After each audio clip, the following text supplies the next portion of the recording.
Magandang umaga po sa inyong lahat. Are you happy right now? When I was ordained a priest, many people would often ask me, "So Father, nakatapos at ginawa mo rin po ba yung pinapalabas sa seminaryo bago graduate? At para kung makapag-isip-isip kung para dyan ka talaga?" In seminary terminology, it is called regency. And yes, I also experienced regency before I finished my theological studies.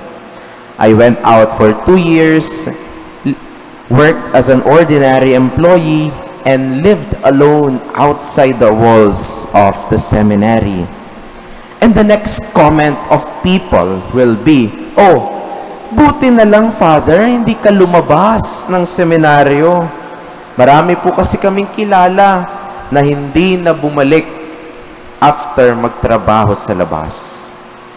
You know, honestly, there was really a time when I was in Regency when I do not want to go back anymore. Gusto ko nang lumabas for good. Ayaw ko na. Pakiramdam ko, hindi na ako para sa pagpapari. Masaya na ako sa labas. At feeling ko, kaya ko nang mabuhay mag-isa. May sweldo na ako at kumikita na. Pakiramdam ko din, magiging mabuting asawa at ama naman ako kung sakaling magkakapamilya ako. But you know, the rest was history. What made me change my mind is the experience of peace I felt inside me. Mas naramdaman ko po yung kapayapaan sa aking puso sa pagbalik sa seminaryo. Mas panatag yung aking kalooban at mas doon ko nakita at naitugma yung aking sarili. My dear friends, our gospel today is the famous Sermon on the Mount or the Beatitudes.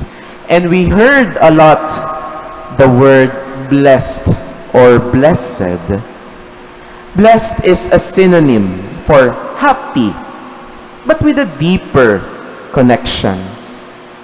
Mind you, Jesus is not suggesting that we will feel great when we are poor, when we mourn, when we are hungry, or when we are persecuted.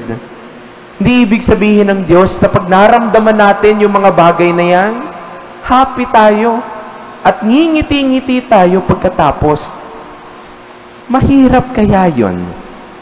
But He is suggesting that there is a deeper kind of happiness or peace that goes against the current of our lives. Sabi po ng mundo natin, "Oh, you only live once. Gawin mo yung mga bagay na gusto mo. Kahit ano pa yan. Indulge yourself to the things na minsan mo lang mararanasan. Okay lang yan. You only live once eh." Sabi ng mundo, gumanti ka pag ginawan ka ng masama. Ang sarap kaya sa pakiramdam yung gumanti at nakabawi ka.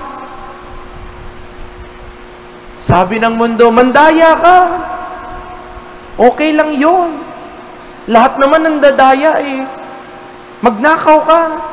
Lahat naman nagnanakaw eh. My dear brothers and sisters, all these things are fleeting and fading. Hindi po sila tunay na kaligayahan. Hindi sila nagtatagal na kapayapaan at hindi sila nananatiling kapanatagan. True blessedness and happiness comes from the Lord. Father, ang cliche naman pakinggan. Paulit-ulit lang. Yes, but it is true.